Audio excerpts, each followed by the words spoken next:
محرم الحرام 1442 کا آغاز ہو چکا ہے۔ جیسے ہی محرم کا چاند نظر آتا ہے تو حضرت ابا عبداللہ الحسین علیہ السلام کے ماننے والے پوری دنیا کے اندر فرش عزا بچھاتے ہیں، کیونکہ واقعہ کربلا تاریخ کا ایک ایسا واقعہ ہے کہ جسے فراموش نہیں کیا جا سکتا۔ اس واقعے کے اثرات رہتی دنیا تک رہیں گے اور اس سے درس حاصل کرنے والے کل قیامت تک درس حاصل کرتے رہیں گے، اور عبرت حاصل کرنے والے بھی کل قیامت تک عبرت حاصل کرتے رہیں گے۔ بہت سارے دروس ہمیں اس نہضت عاشوراء سے ملتے ہیں، اسی طرح عبرت کے بہت سارے پہلو بھی واقع کربلا۔ جہاں خود حضرت امام حسین علیہ السلام کی صفات اور آپ کے اوصاف اور کمالات کا تعلق ہے تو ان کا عام طور پر ہم تذکرہ کرتے ہی رہتے ہیں۔ میں ان چند دنوں میں آپ کے سامنے امام کے باوفا اصحاب اور اعوان و انصار کے کچھ خاص اوصاف اور کمالات کا یا خصوصیات کا تذکرہ کرنا چاہتا ہوں کہ جن خصوصیات کی بنیاد پر وہ امام علیہ السلام کے ساتھ شامل ہوئے، اور جب بھی واقعہ کربلا کا تذکرہ ہوتا ہے تو امام کے ساتھ ساتھ ان شہداء کا بھی تذکرہ ہوتا ہے، شہداء کربلا کا، کہ گویا کہ اللہ تعالیٰ نے ان ہستیوں کو منتخب فرمایا کہ وہ دین مبین اسلام کی حفاظت کی خاطر نواسے رسول کے ساتھ مل کر اپنی قربانی پیش کریں، اور یہ توفیق اللہ تعالیٰ نے ان 72 شہداء کو عطا فرمائی کہ جو سن 61 ہجری میں حضرت امام حسین علیہ السلام کے ساتھ اپنی قربانی پیش فرماتے ہیں اور اس اسلام کو ہمیشہ کے لیے ایک جاویدانی زندگی عطا فرما جاتے ہیں۔ بہت سارے اوصاف اور کمالات ہیں، خصوصیات ہیں شہداء کربلا کا جن کا تذکرہ کیا جا سکتا ہے، لیکن چونکہ وقت بھی محدود ہے اور ایام بھی محدود ہیں تو چند ایک کی طرف ہی یقیناً اشارہ ہو سکتا ہے۔ ان اوصاف اور کمالات سے پہلے میں آپ کے سامنے ذرا خود شہداء کے حوالے سے، شہداء کربلا کے حوالے سے ایک دو جملے عرض کر کے آگے بڑھوں ان کے کمالات اور اوصاف کی طرف۔ وہ یہ ہے کہ آپ یقیناً جانتے ہیں کہ شہداء کربلا کی جو تعداد ہے مشہور روایت کی بنیاد پر 72 ہے، 72 شہداء کربلا، اور یہی تعداد تقریباً سارے مومنین کے اذہان میں ہیں۔ لیکن کچھ اور روایات بھی ہمارے سامنے ایسی ہیں کہ جن کے مطابق شہداء کی تعداد اس سے کچھ کم زیادہ ہے، بلکہ کم نہیں، کچھ اس سے زیادہ تعداد پائی جاتی ہے۔ البتہ اس سے بھی کوئی فرق نہیں پڑتا، اور اس کا ریزن بھی میں آپ کے سامنے عرض کر لوں گا۔ اور یہ جو 72 کی جو تعداد ہے، یہ جو ہمارے ہاں مشہور ہے، اس کی وجہ بھی یہی ہے کہ آپ جانتے ہیں کہ واقعہ کربلا کو جب مرتب کیا گیا تو پہلی جو کتاب ہے، مستند جو کتاب ہے جس کے اندر واقعہ کربلا کو لکھا گیا، وہ ابی مخنف کی کتاب ہے، مقتل ابی مخنف، اور جس کے راوی بھی جو ہیں ضحاک بن عبداللہ نام کے ایک شخص ہیں کہ جن کے حوالے سے بھی ایک دو جملے آپ کے سامنے عرض کر لوں گا۔ اور علامہ شیخ مفید علیہ الرحمہ نے بھی اپنی کتاب الارشاد کے اندر جو روایات بیان فرمائی ہیں وہ بھی اسی مقتل سے ہی ہیں، اور اس کتاب کے اندر جو شہداء کی تعداد بیان ہوئی ہے وہ یہی 72 ہیں، جس وجہ سے 72 کو ایک شہرت ملی۔ اور ابھی مخنف نے بھی اسی 72 کی تعداد کو نے بھی جو روایت کی وہ 72 کی ہے، اور اسی طرح شیخ مفید علیہ الرحمہ نے بھی جو اپنی کتاب کے اندر شہداء کی تعداد لکھی وہ یہی 72 کی ہے، تو اس لیے اس کو ایک خاص شہرت ملی۔ اگرچہ کچھ اور محققین کے نزدیک اس کی تعداد کچھ اور بڑھ جاتی ہیں، لیکن ان کے اسباب کو بھی بیان کیا گیا ہے، اور ان کے اسباب کے حوالے سے ایک دو جملے عرض کرنے سے پہلے اسی ضحاک بن عبداللہ کے حوالے سے ایک دو باتیں آپ کے سامنے عرض کر لوں کہ ضحاک بن عبداللہ کی جو واقع کربلا کے پہلے راوی شمار ہوتے ہیں، کئی راوی ہیں۔ ایک حمید بن مسلم ہے جو لشکر ابن زیاد یا لشکر عمر سعد کا ایک بندہ تھا کہ جس نے خود پریکٹیکلی باقاعدہ قتال میں حصہ نہیں لیا، بلکہ اس زمانے کے حساب سے وہ واقعات کو کیچ کر کے آگے لوگوں تک بیان کرنے والے افراد میں سے تھا، تو اس کی روایات ہمیں ملتی ہیں۔ اسی طرح ایک یہ ضحاک بن عبداللہ، اور ضحاک بن عبداللہ کے حوالے سے یہ ہے کہ یہ وہ آدمی ہے کہ جو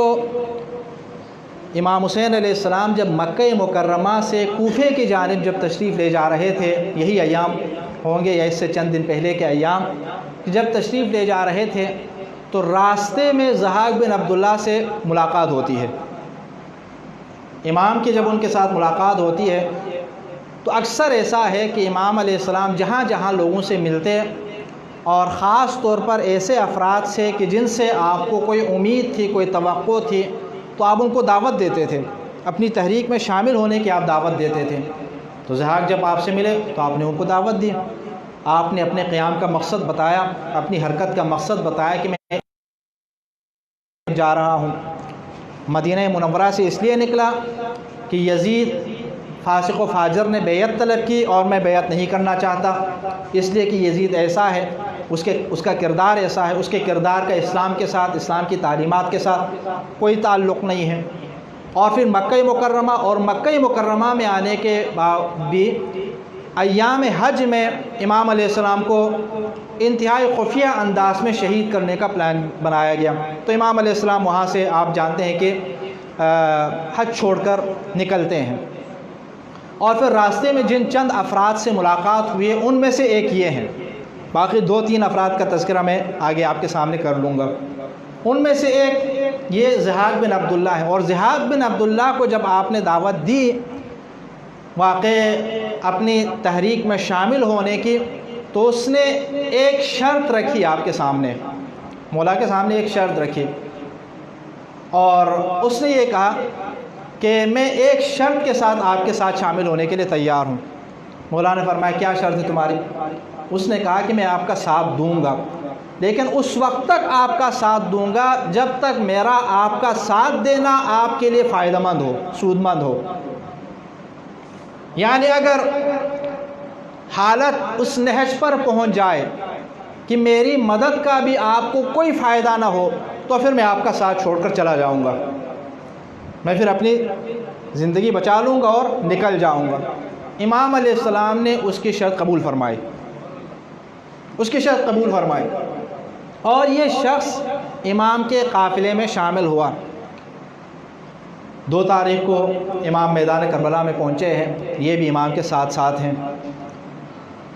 میدان کربلا کے اندر جتنے بھی واقعات پیش آئے اہل بیت اطہار علیہ السلام کے ساتھ، آپ کے آوان و انصار کے ساتھ، ان میں یہ شخص بھی شریک ہیں، اور ان سب کے عینی گواہ بھی ہیں، ان سارے واقعات کے عینی گواہ جناب ضحاک بن عبداللہ بھی ہیں۔ اور شب عاشور کے جو حالات ہیں، واقعات ہیں، اور جو روایات ہمارے ہاں مختلف کی کتابوں کے اندر اکثر ہیں